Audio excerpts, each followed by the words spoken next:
Nama saya John Kevin Syagian. Di sini akan menjelaskan mengenai artikel, makalah, dan laporan penelitian. Di antaranya dari pengertiannya sampai dengan ciri-cirinya. Yang pertama, artikel.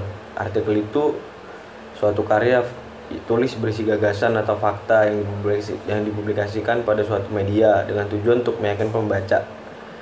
Lalu yang kedua itu ada makalah. Makalah ini karya ilmiah yang membahas sebuah permasalahan dan pembahasannya berdasarkan analisis secara objektivitas dari penulis itu sendiri. Lalu yang terakhir itu adalah laporan penelitian. Laporan penelitian ini yaitu sebuah tulisan tentang hasil pelaksanaan penelitian yang dibuat dan disusun sesuai dengan sistematika dan metode penelitian yang ada. Lalu selanjutnya ada perbedaan artikel, makalah, dan laporan penelitian. Yang paling mendasar ciri-cirinya yaitu yang pertama, artikel dibuat secara ringkas, padat, dan jelas. Terus yang kedua, isi berdasarkan fakta. Yang ketiga, penggunaan bahasa baku dan kalimat yang lugas. Dan yang keempat, artikel itu memiliki ciri-ciri yang sistematis.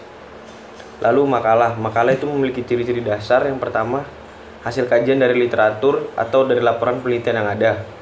Lalu yang kedua, isi makalah berdasarkan fakta yang ada. Dan ketiga, penggunaan bahasa resmi dan kalimat yang lugas. Lalu yang terakhir, yang keempat, menjelaskan pemahaman teori dan prosedur terkait permasalahan. Lalu selanjutnya yaitu ciri-ciri laporan penelitian. Laporan penelitian ini sendiri memiliki ciri-ciri. Yang pertama, satu, sesuai hasil penelitian yang diperoleh. Yang kedua, sistematis. Tiga, penggunaan bahasa baku. Dan yang keempat, itu memiliki arah dan tujuan yang jelas. Lalu ada lagi ciri-cirinya dari artikel sendiri, isi dan sistematika penulisan artikel tanpa angka ataupun abjad. Berikut disajikan dengan uraian tentang hasil artikel hasil penelitian secara umum yang berlaku untuk hasil penelitian kuantitatif dan kualitatif. Terus yang kedua ada makalah. Makalah ini isinya sistematika. Secara garis besar makalah panjang terdiri atas 3 bagian. Yang pertama bagian awal, bagian inti, dan bagian akhir. Pada bagian awal berisi halaman sampul, daftar isi serta daftar tabel dan daftar gambar jika ada. Lalu bagian inti berisi pendahuluan yang mencakup latar belakang, masalah, dan tujuan. Dan di bagian akhir terdiri atas daftar, rujukan, dan lampiran.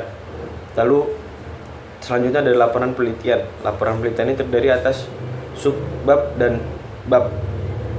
Kerangka laporan penelitian mencakup 3 bagian utama, yakni pendahuluan, bagian isi, dan bagian penunjang atau kesimpulan. Lalu berikut ini ada mind mapping. Di sini itu berisi mengenai perbedaan artikel, makalah, dan laporan penelitian tadi. Ya kurang lebih sama dari ciri-ciri masing-masing dari makalah, artikel, dan perbedaan itu sendiri dan laporan penelitian itu sendiri.